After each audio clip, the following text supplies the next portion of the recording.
I want to bring in Rick Tyler, who's with the pro-Newt Gingrich super PAC that's called Winning Our Future. He's in Columbia, South Carolina for us tonight. Mr. Tyler, thank you very much for being with us. I appreciate it. I'm glad to be here. The speech that Mr. Romney just gave was as much about Newt Gingrich as it was about anything. At one point, he said, those who pick up the weapons of the left will find them used against us in the future, going after Mr. Gingrich for criticizing Mr. Romney's role at Bain Capital, I'm guessing is what he was getting at there. Do you have a response to that?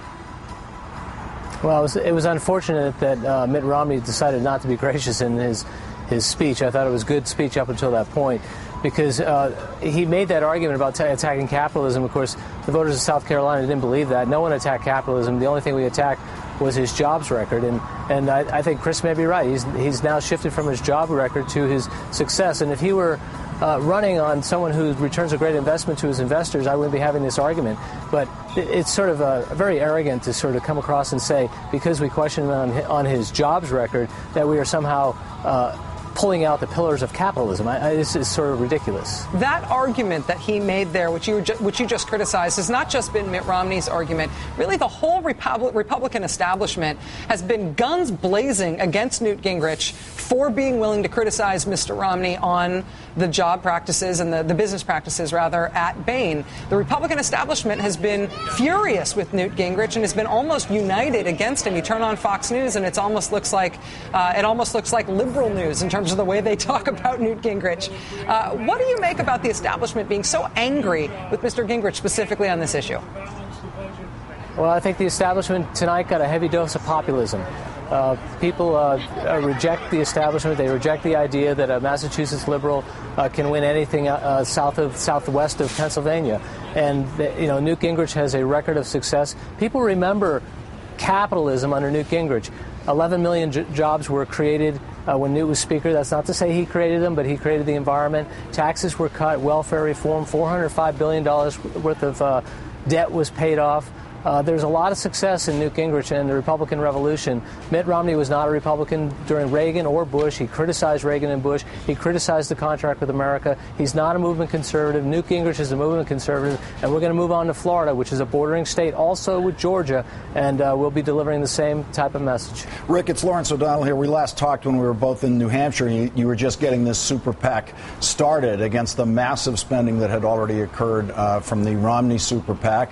You kept saying you didn't want to do it, that this is not the way you want to see campaigns run, but it looks like this is the way it's going to go from here out. Your super PAC versus Romney super PAC money.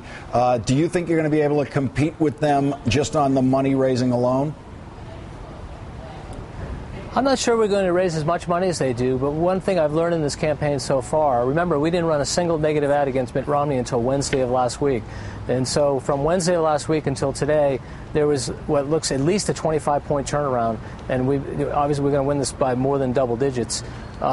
So you're right. We didn't want to run a negative ad. We didn't run negative ads in Iowa, and we didn't respond in New Hampshire. We responded here, I think, to great effect. But then I think Newt closed the deal with two tremendous debate performances, which I'm told 60% of South Carolina voters had actually watched that. Mm-hmm. So Mitt Romney's right in this regard. It's going to be a long slog, and we're going to continue on, starting with Florida, then through Super Tuesday. We will have the resources to compete, but one thing I've learned is that a man with a message beats a manager with money every time.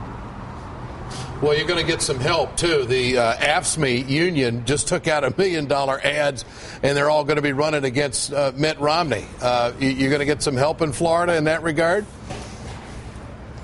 Well, I'm aware of the AFSCME ad. It has something to do with Damon, and Damon was a company that Bain had owned.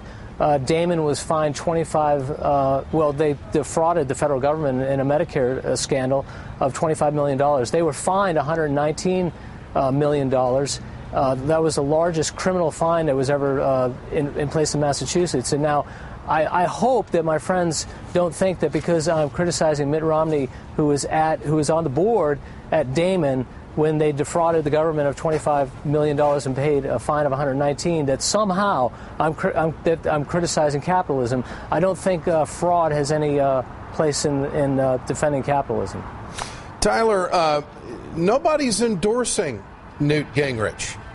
Do you think you're going to get some help now down in Florida? Maybe Mark Rubio, maybe the governor, Rick Scott.